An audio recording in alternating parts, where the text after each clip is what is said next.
Hello, lore nerds. Today, we're continuing with the whole dragon theme and covering red dragons. Red dragons are the quintessential image of what a dragon is, a giant flying monster dwelling in a mountain that breathes fire, hoards treasure, and destroys towns.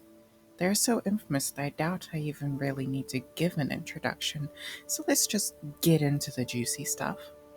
Part 1. Description. Red dragons are the largest and most powerful of the chromatic dragons. They have deep red scales with two horns on their heads that point back towards their wings. They also smell of smoke and sulfur. While an exact size is not easy to find in 5th edition, according to the 4E Draconomicon, a large red dragon would have a wingspan of roughly 45 feet.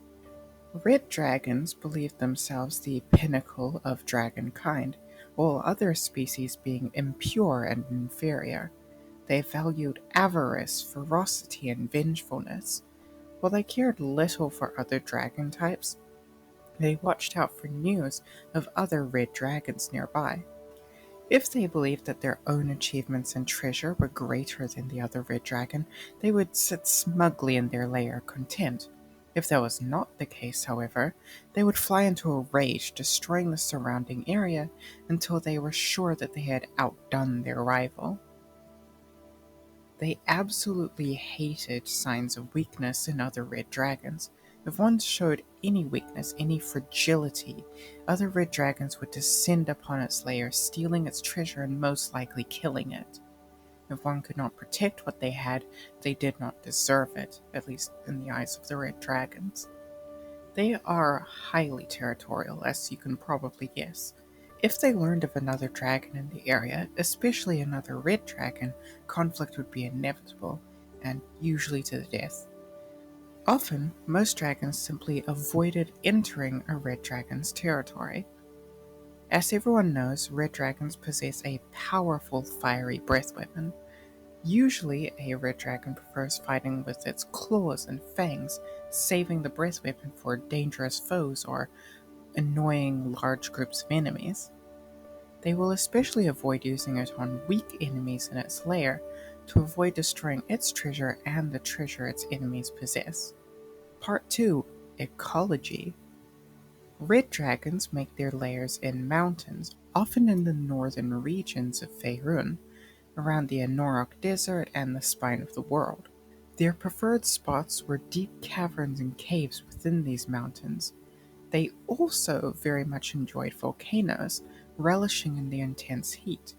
Additionally, few adventurers would just walk into a volcano, so less need for pest control. Red dragons are especially carnivorous. They have been known to starve themselves rather than eat plants or inorganic material. They enjoy eating animals, humanoids, and even other dragons, preferably young ones.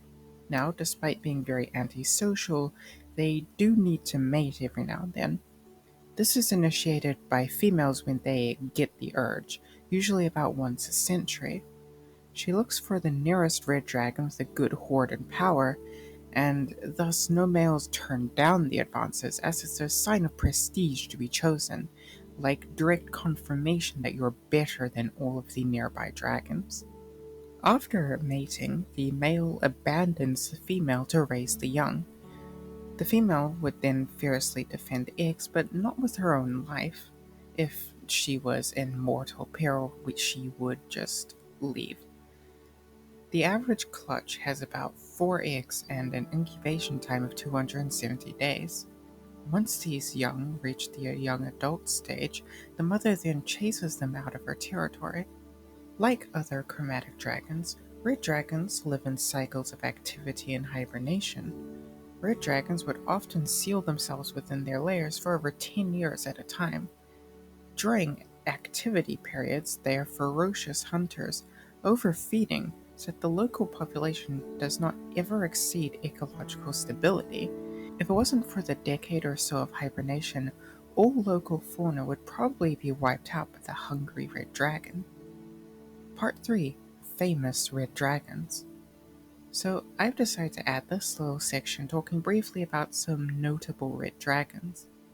A quite well-known one is Infernaro, otherwise known as Inferno of the Star Mounts, which I will be using that name because it's much easier to pronounce. Inferno might be among the most powerful red dragons. He is an ancient red worm with great mastery of fire magics and a legendary hoard of treasure, said to be worth around 12 million gold pieces. Another famous one is Clouth, also known as Old Snarl. He is supposedly one of the oldest dragons alive that was not turned into a Dracolich. Once, years ago, a pair of white dragons and a blue dragon together attacked Clouth, but Old Snarl slew all of these foes. He was, however, wounded, and searched for a new lair, settling near Raven Rock in an area that became known as Clausen Vale.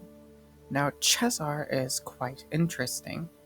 He was quite powerful and ancient, but was at least for a time some sort of divinity, as he was Tiamat's chosen. However, he did die at one point, and since his return, it is uncertain if he is still divine. Well, that will do it for today.